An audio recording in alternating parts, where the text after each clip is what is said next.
You're watching The Breakfast Club.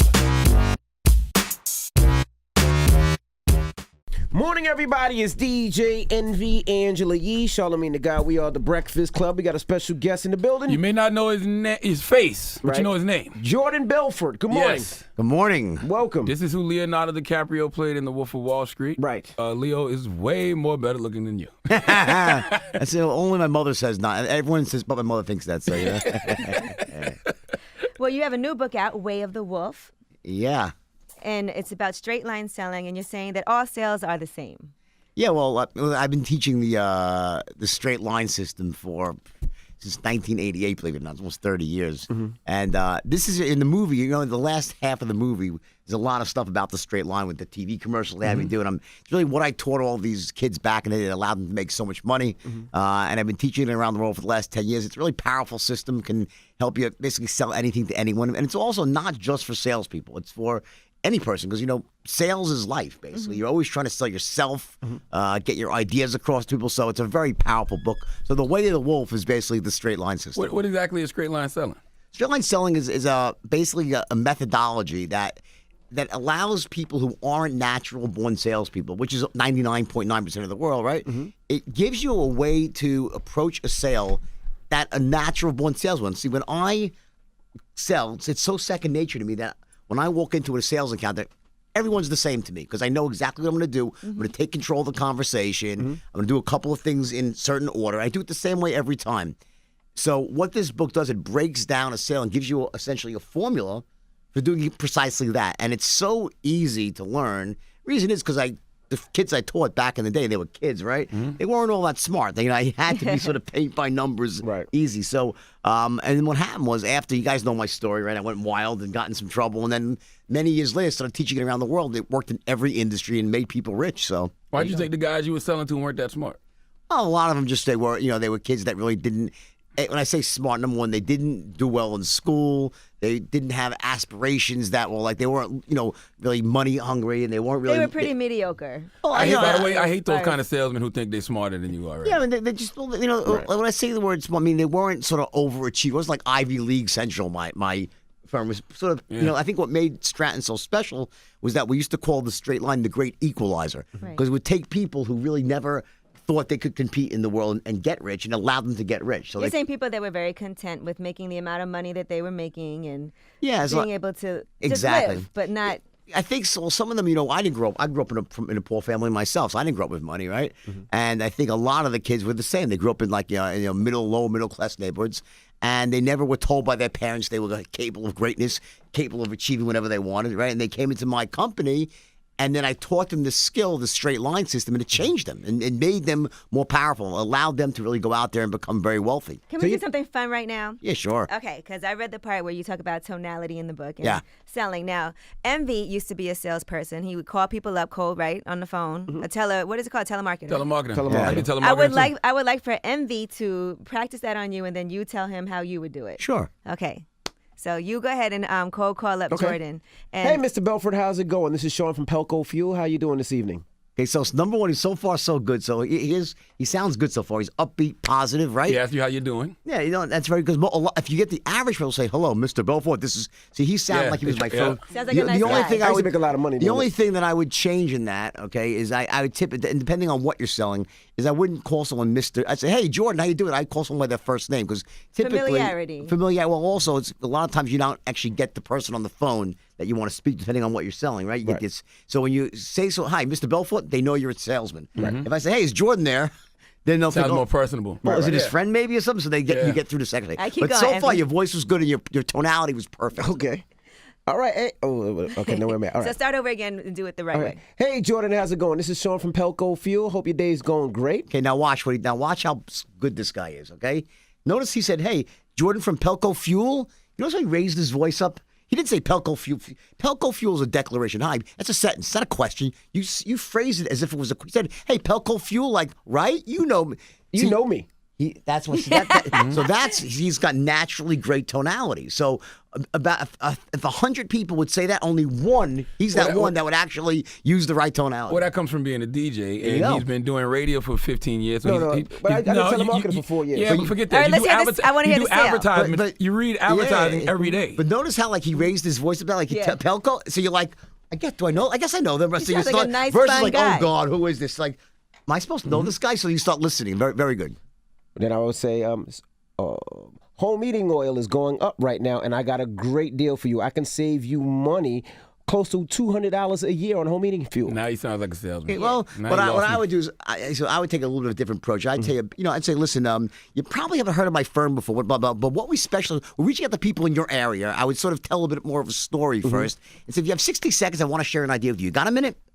So I ask for permission. I say, just take a minute. Got a second? And I use the reasonable mantle. Like, got a minute? And they're like, yeah, sure, why not? Right. Then you sound like you feel like And they say, if you're a woman, I would say, I hear the baby in the background. I'm sure you're saving for college right now. I'm sure you want your child to go to a big school. A little bit of humor is always good as well. So, and he's paying attention to detail. Yeah, but I think one of the keys here, listen, obviously you have great tonality, right?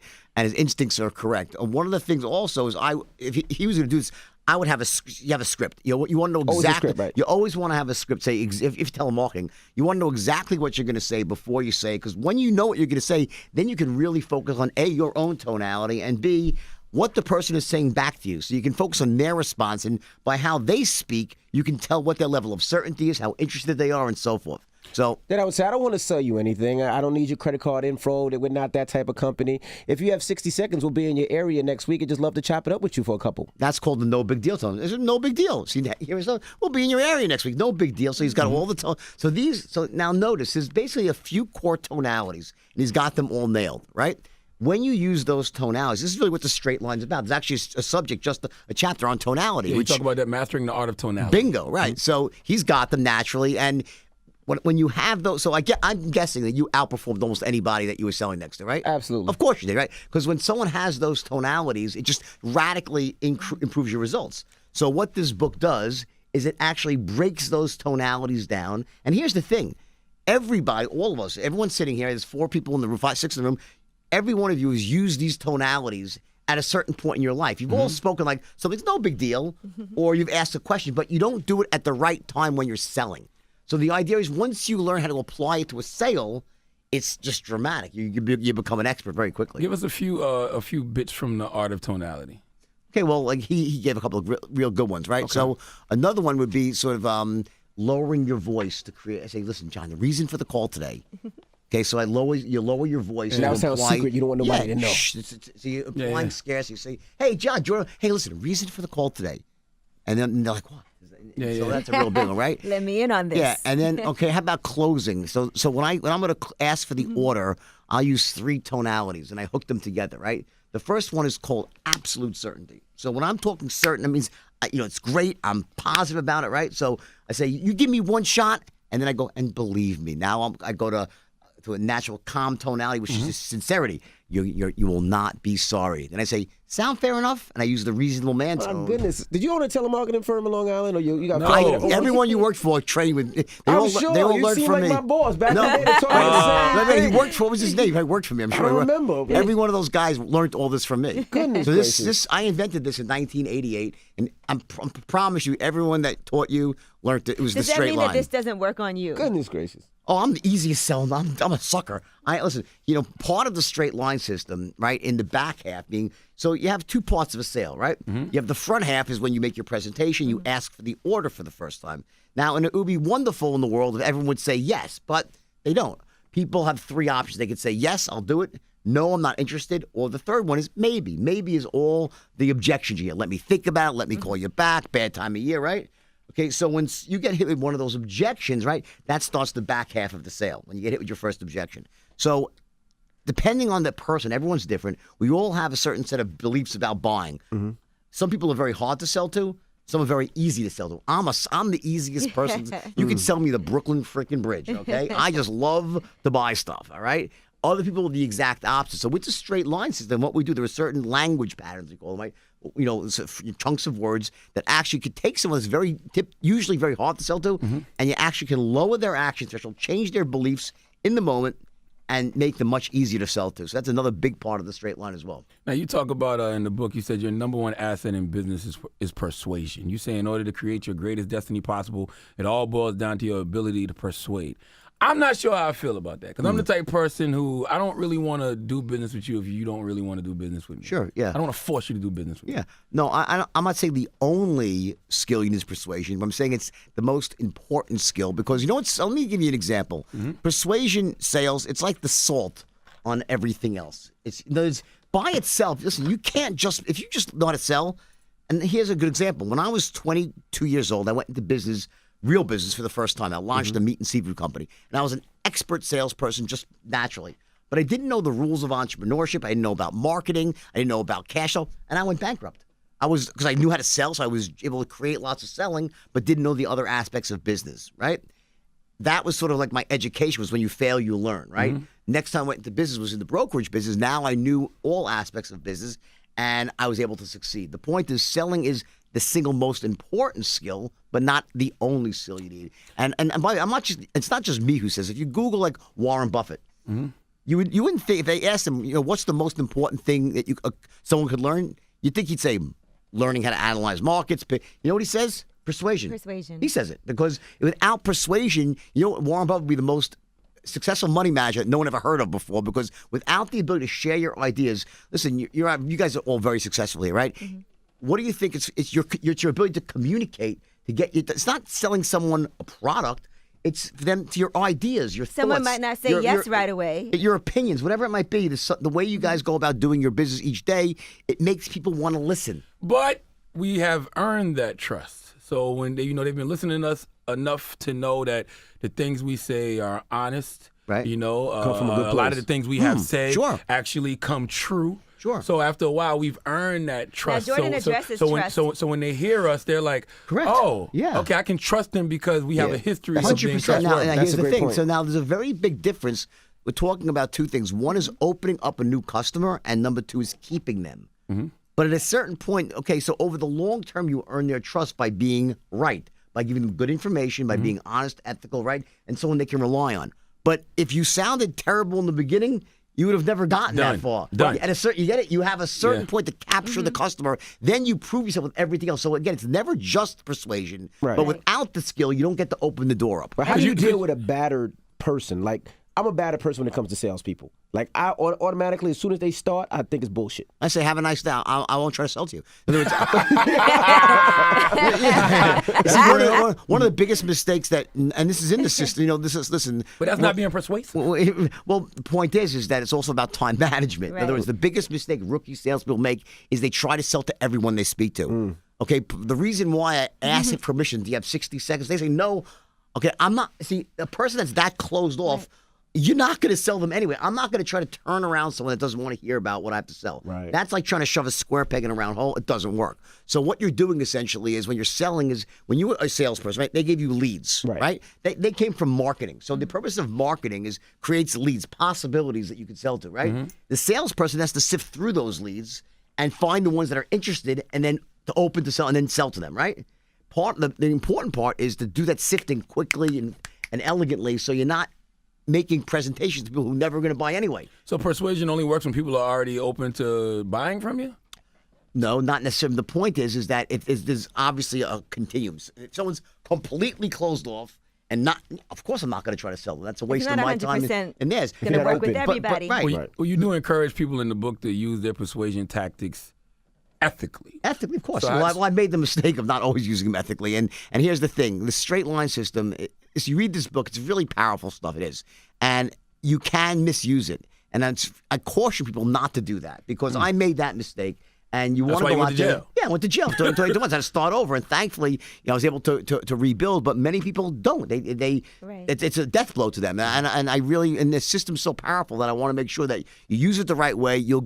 Listen, success and ethics are not mutually exclusive. You can do both. You can do it right. As you guys said, you earn the trust of your people, right? And you do well. You can do both. They're not one or the other. What makes Even your persuasion tactics legal now and more ethical now as opposed to when you went to jail back in the day? Well, the persuasion system itself is never good or bad. In other words, imagine like it's almost let's use a gun for example. Is a gun good or bad? Well, in the hands of someone that righteously is defending their, let's say you're home and people are coming to rob you and kill your family, and you use a gun. Well, that's a great thing. You shoot people to protect the people you love, right? However, a criminal going out there and, on a bell tower, and that's pretty bad. So it's not the weapon that's good or bad. It's the intent of the person using it. Same thing goes for persuasion. You take the straight line system, right, the way of the wolf, and you use that system to do good things, meaning to help people get things they need, to buy things they should be buying. That's ethical. If you take that system to use it just to make yourself money and say, I'm going to sell anything to anybody, I don't care whether they need it or not, I'm going to manipulate them, I'll overpower them with my logic and reason and emotion, that's not ethical. Have you ever ran into anybody that you persuaded in the wrong way, not ethically? Maybe once here and there, but mostly will laugh about it pretty much. They laugh about it now? Yeah, well, I mean, at least for me, I can't say. But again, I don't want to minimize. Like, some people lost money. That sucks. I wish that I'd never done that. That never happened. But, I'm a big believer in that you can't change the past. And everyone here has made mistakes. We all make mistakes, Absolutely. right? It's what you do afterwards. Do you live in your mistake? Do you want to dwell on your mistake and be paralyzed by that? Or do you learn from that? And you grow and become stronger. Now, and do you ever get the itch to go back because I'm sure you can't trade anymore, but I can trade. You can? Yeah, I just can't. I can't own a brokerage firm, but I can trade. I do trade myself. Okay. Sometimes, yeah. So you still trading everything? Yeah, but listen. I mean, it's not so much the itch of trading because I listen. Trading, it's a very dangerous game because unless you want to do it full time and really watch.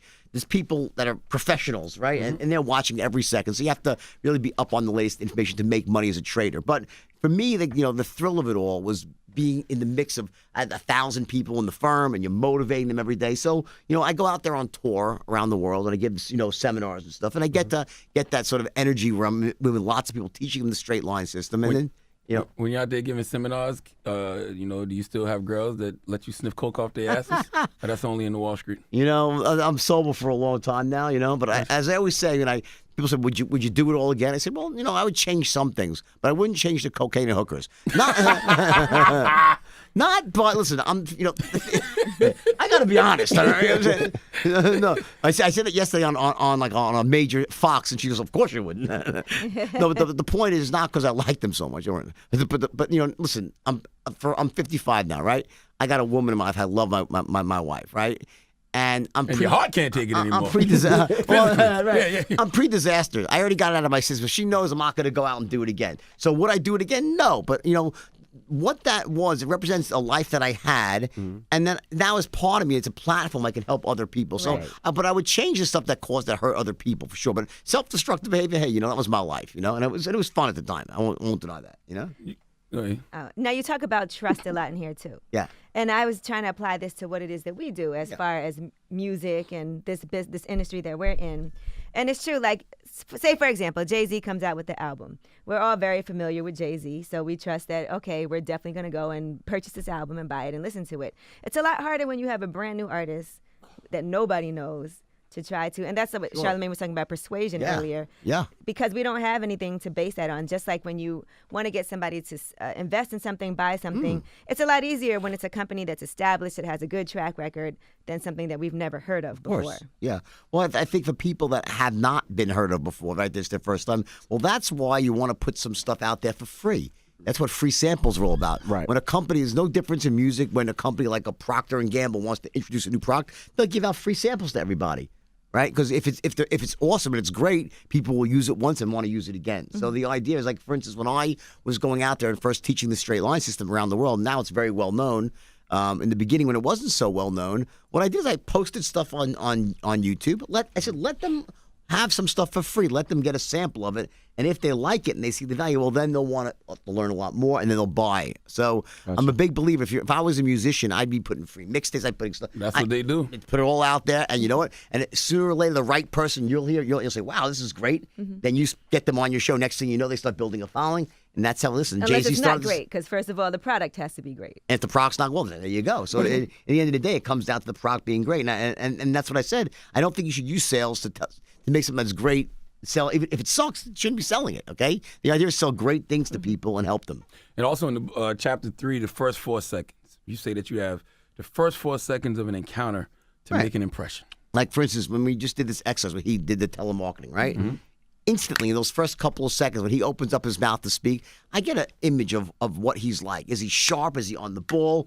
Or is he, hello, Mr. Belfort? And you're like, oh my God, why is this person, right? We, listen, our parents told us not to judge books by their covers, but they did, and so do we. It's human nature. But that's the first thing. My real name is Rashawn, so I always took the "Ra" off because it's too ethnic. So I just say Sean. This guy, too Yes, ethnic. it is. Rashawn, you automatically know I'm black. Who cares if they know you black? No, because and in Long Island back in the day, most white people would rather talk to white people. Ask them crackers. What were you selling, by the way, back in the day? Home heating fuel. Home heating fuel. Pelco Oh fuel. my God, you disgust me sometimes. No, but that's what I did. Jesus Christ. This was 1994. Yes, hi. Yeah, This is Sean Casey from Home Heating, and that's how I sold. I never had to meet him. Just talked on the phone. Do you think that would make a difference? What? What he was saying, taking the Ra off of his name, Sean. He would call himself Sean instead. Listen. Was there a period in time when you were like, okay, if he was one of your clients? No, you couldn't do that in the brokerage business. You had to use your real name because there's legal ramifications for changing your name. You had to legally if you want to use a phony name, you had to change it legally. So do you think that big people deal. really would think that? Like if somebody called and said Rashawn automatically? Sadly, he's right. Yeah, absolutely. Sadly, he's right. It's a sad thing. Of course you would agree with that. You're a white man. I used to say Rashawn, I'm not going to lie to anybody here. The point, no, but this is not about black and white. If you're calling, if you always want. How can you say it's not about black and I'll white? tell you But why. you said that he changed his name. I'll tell you why. Because it's not. Because we're talking about likability. Meaning, if I'm selling to people who are black, then being black would be an actual advantage. Absolutely. If I'm Asian, I want to be like. It's not race. It's like. That sounds very prejudiced, sir. No. Yes, no, it does. No. If you're a white man and a black guy calls you and you automatically feel like I don't like him because he's black. No. It's about no. There's a human. It's the truth. No. You number one. Listen. It's a sad reality to some point. Okay, I'm the least prejudiced person in the world. By the way, I grew up. But in a yeah, house there's a lot of prejudiced white people out there. But black people too. There's a black. It's not So just you're saying white a people. black person would rather have a Rashawn believe Yes, your call? tone. but it's not about black and no, it's not about is. black It's the and truth. white. It's about like versus like. So I'm in China. you're the same. They don't want to hear a white American accent. They want to hear a Chinese accent.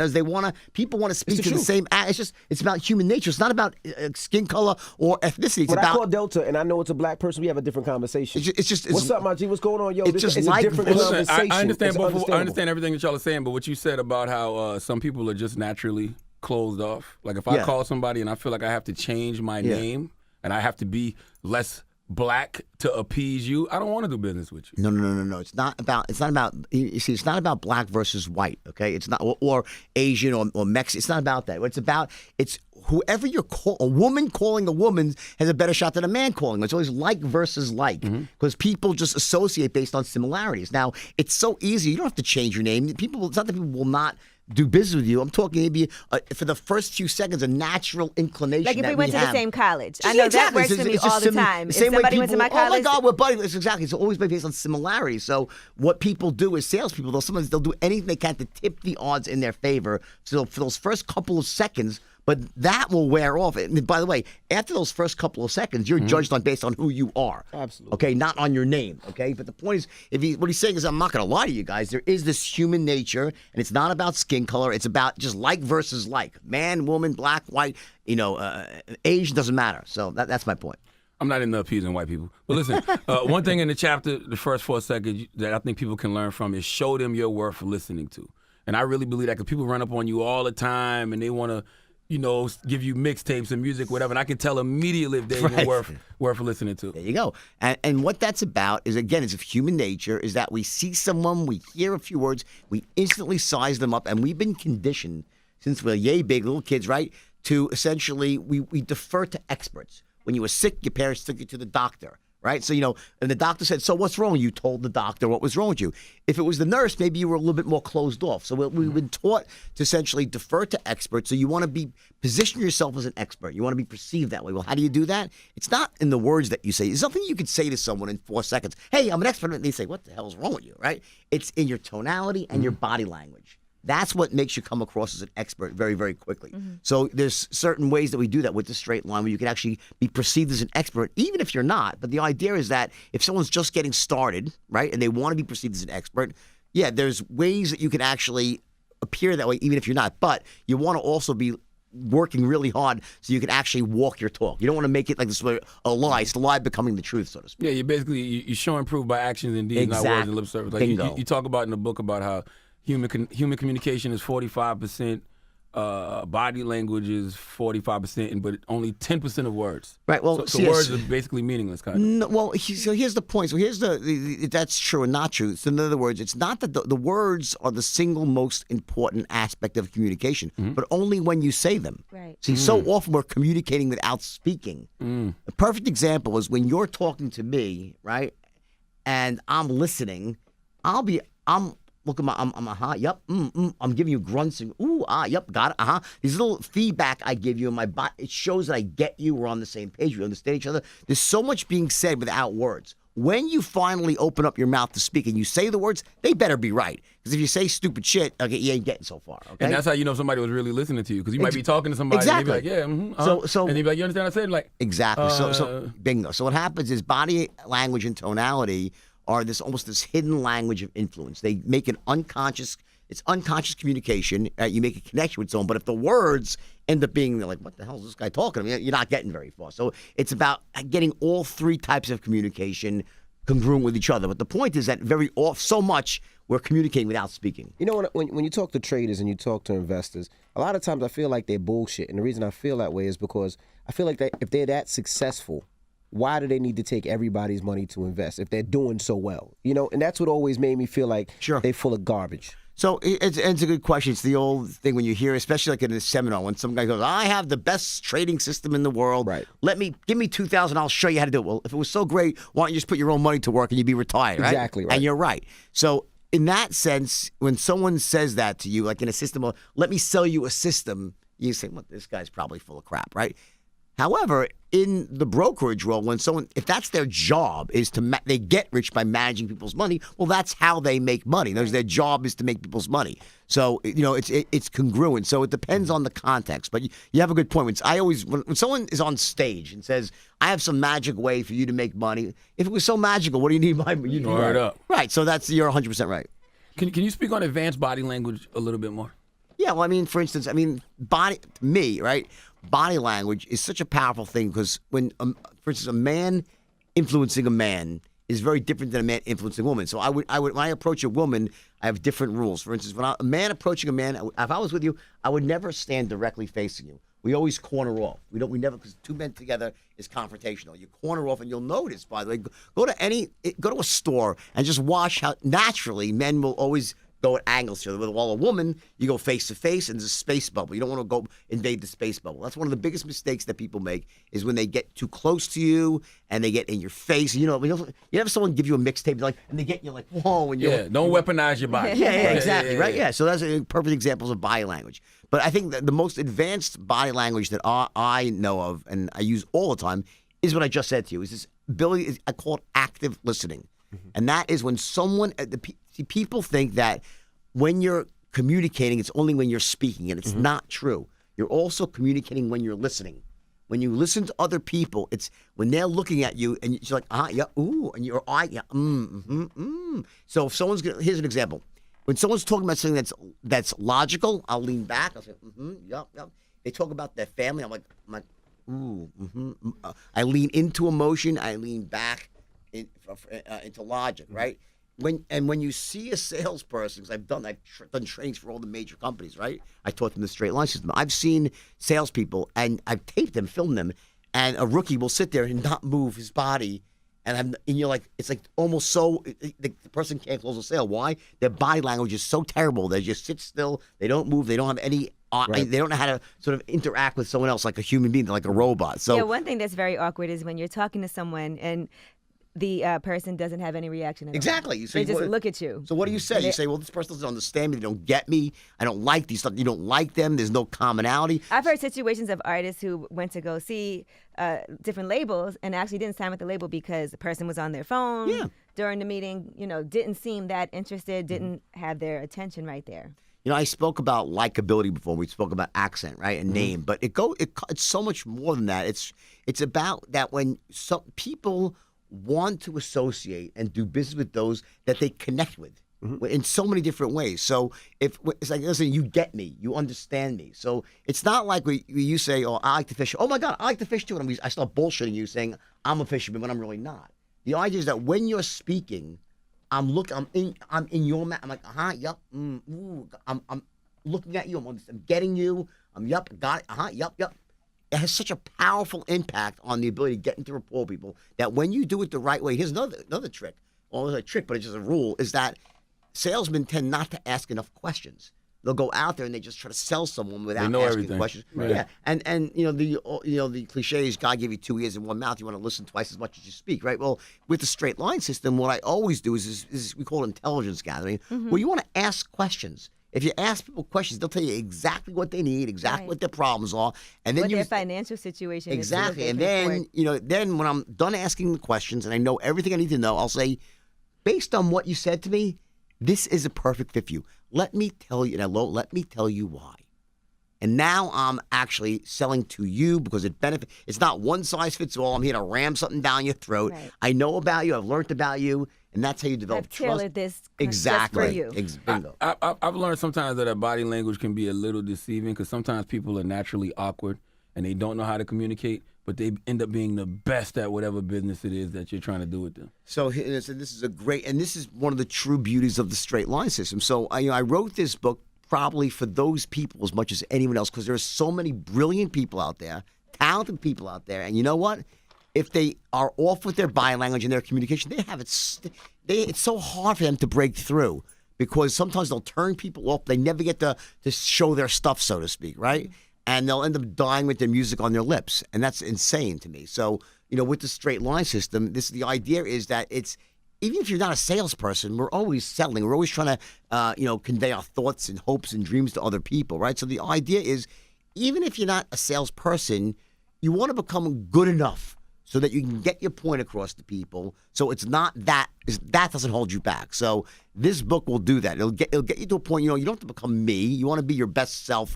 So at least people will listen to you. They'll hear your ideas, and you'll see. I mean, what it does for people, it almost liberates them. Because here's the truth: people who are like that, they're awkward. They don't really feel comfortable communicating. You know what they do? They shy away. They stop. They won't. They'll live in a box, and they'll go out there, and you say, "You're so talented. Why don't you go out there and try?" Oh no, because they don't feel comfortable doing it. So when you learn the straight line, it almost makes you more assertive because you say, "Now I have the skills to go out there, and I can actually express myself." And people will become more successful, just not because they're selling something, just because they're able to show themselves. Right. And you know what you say that always, and this always works on me. I know it because I actually like to spend money too and shop and all of that. But people buy off of emotion and then justify it later on with logic. Yeah, so that's a great. So here's a perfect example of that, right? So whenever I'm selling someone, I will not try to hype them with emotion first. Because you have something in your head. It's called your brain. It's your bullshit detector. If someone doesn't make the logical case first, right, and they try to just hype you. So you might start getting excited. Then your brain's saying, something's bullshit. Like, it's not adding up. So what I do first, I'm very careful before I try to impulse you to actually buy with emotion, right? I'll make an airtight logical case first. Satisfy someone's logical mind. Once you satisfy the logical brain, you then free that person up to be moved emotionally. It makes it very easy to move them emotionally. So in order to close at the highest level, you want to have both logic and emotion. So it's logic first and emotion second. That's how you close. It's very powerful. Anything big, I never buy on the first listen. I always have to come back because I feel like with a salesperson, most of the time their first pitch is not their best pitch. Because most of the time they're selling high, and then the second time they'll be like, okay, well, you know what? I just thought about it. I can do this, which is always a lot less, whether it's a car or a home or whatever it may be, stocks and bonds or trading. That's what it always seems like with salespeople. Well, listen, here's the thing. So every product has its own best sales cycle. Some things are best sold in 2 shots, right? If you're a real estate broker and you're selling homes, I don't think any real estate broker has the illusion I'm going to go take a guy out. House today. He's going to buy the house in the front. I mean, this is not what you do. You want someone to have time to digest, to shop around, right? And there are other items that aren't quite as expensive, right? And they're not as important to someone. And you can get someone to purchase on the first go around. So what I always recommend is, listen, you have to be smart. Know what you're selling, and then you want to test out what is the best number of visits. Should it be 2 times I meet someone? Should it be 3 times? What's my outcome? What am I looking to? So when I meet someone for the first time, maybe I'm not looking to sell. I just want to introduce them to the concept. I want to send them some information, get them familiar, develop trust, and then set up a second meeting. All right, and then on the second time, I then expect to close the sale. There's nothing. It could be the third time as well, right? Beyond 3 times, the downside. Sometimes it's very hard to get in touch with the same person twice, especially 3 times, right? So there's a trade-off there. But you're 100% right. So it depends on what you're selling, and you want to test that out. I'll try to close in 1 call, and then I'll say, let me try to close in 2, which is a higher closing rate, and so forth. So you want to test that stuff out. And it's all in the book. So I really lay all this stuff out. Yes. And the key is, listen, I think a lot of this stuff is logical. Mm-hmm. And it's a lot of stuff that you kind of do every single day, but don't think about. Mm-hmm. So what I do is I make that a conscious system. And once it's a system, you can almost, it allows you to be your best self every single day. Right. That's the key to the straight line. What is the magic bullet? You speak of discovering the magic bullet. Explain that to people who haven't read the book yet. Yeah. So the magic bullet, I would say, on the back end of the system is something called the action threshold. And I spoke about this before, where, so for instance, there's people like me who are very easy to sell to, right? I have beliefs that I want to buy quickly. I'll make quick decisions. I love to buy, right? And there's people like my father, who is the toughest nut to crack. If you're a salesman, he is not easy. Just leave him alone. And the difference between my father and myself is this. Imagine certainty, right? It's all about certainty selling, right? So imagine a 1 means you think something, it's the biggest piece of crap in the world. 10, I'm absolutely certain it's the best product, right? You want something to be as close to a 10 as possible, right? You want them. So for me, I don't have to be absolutely certain to buy. I could be A 7. 7 and I'll buy, right? My father, he's going to be at a 10 and damn sure of it, right? So the way I would sell to my father is I'll try to get him as close to a 10 as possible. But then there's things that you can do to actually lower. You can actually change someone's beliefs in the moment and actually take someone that's very tough to sell to and make it a lot easier to sell to them. And the way you do that is a language pattern. It comes down to how people actually make decisions. And just very quickly, here's what happens. So before you buy, before you buy, you run these parallel movies. You say, well, if I say yes and I get the benefit, what's the best outcome? What's the worst outcome? We always say, what's the upside? What's the downside, right? And what happens to people like my father, when they start running the downside movie, they're like, oh my God, if I do this, the world will end. They're like, the glass is very half empty. So they're like pessimistic. Worst case scenario. Their worst case scenario is some long-winded movie they run where the world's going to, if they do this, it'll be terrible. They'll lose their money. They'll waste their time. They'll probably steal their credit card number. Everyone will think they're an idiot. They'll be embarrassed. Me, I was like, if it doesn't work, so what? No, Right. Like, I don't run a long downside movie. And I'll give you an example. It was some golf. I play golf occasionally, right? So I'm more of a test, but I play golf once in a while, right? So I was out there walking through the airport, and some guy was trying to sell some golf contraption. I knew the thing was a piece of crap, wouldn't work, right?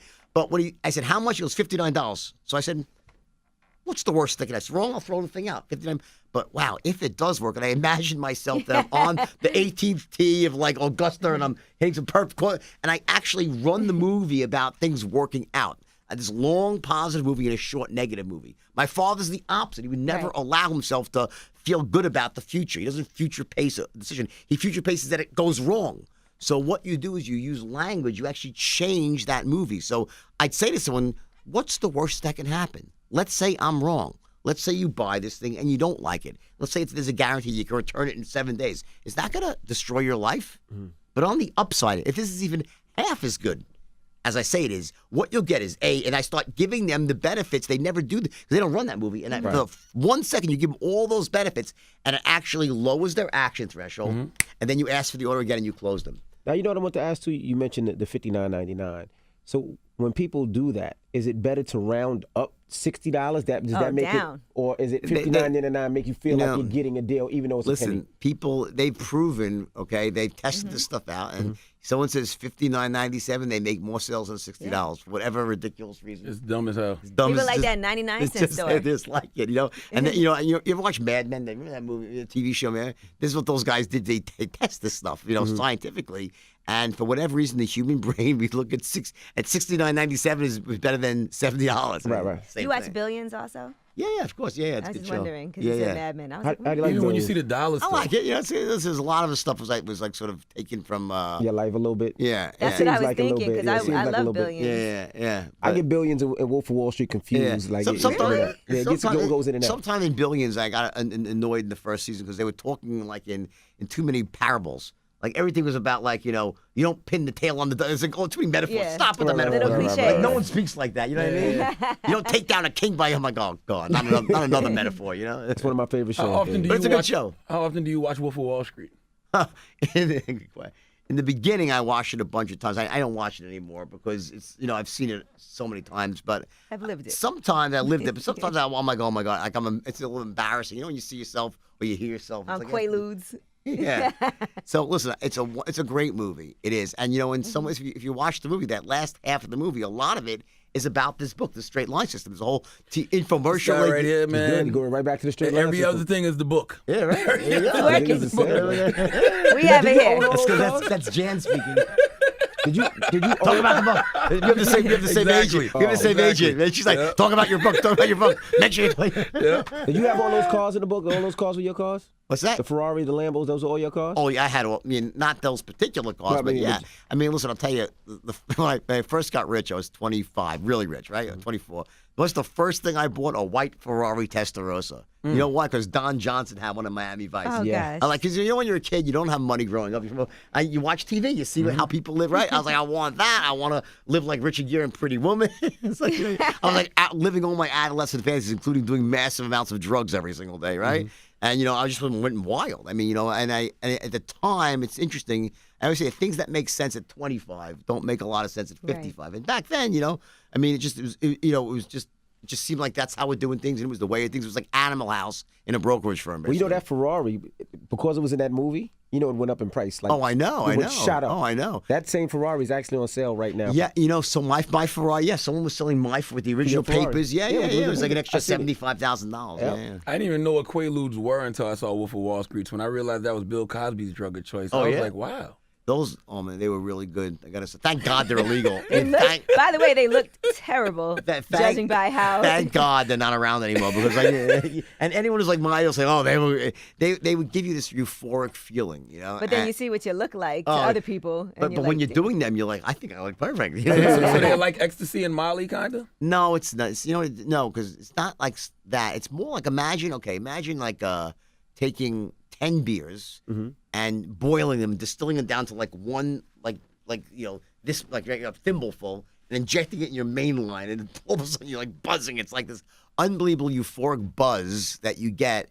And it starts, like I always say, I always explain to Leo, right? As because Leo has never done drugs. I explain, so there's 4 phases of a Quaalude high, right? You start off as you have the tingle phase, right? The tingle phase is when you take them 15 minutes later, your fingertips start to tingle. It's like this really euphoric tingle, and you love the tingle phase. And after that, you get into what's called the slur phase. So you start talking, you're like, I love you. I love everybody, I love you. And you're slurring your words, but you're like, slurring is okay. It's fine, baby slur, I slur, it's all good, right? Then you go from there into the drool phase, where you're walking around and you're drooling and stumbling, but you're just like, what's a little bit of drooling and stumbling, no big deal. And then phase 4 is unconsciousness, right? So that's where you just fall asleep because they really are sleeping pills, right? So then from there you do coke to wake back up, and this is what I was doing. So you like Holy cow. Up or down? one drug, up or down? yeah, you got it. Sold. We'll try it. Yeah, no. So I'm sober. I'm sober for 20 years right now, so I would never go back to that life. But that was what was happening. Thank you for stopping through and sharing your My knowledge. pleasure, guys. Thanks. All You guys right, are it's the awesome. Breakfast Club, Jordan Belfort.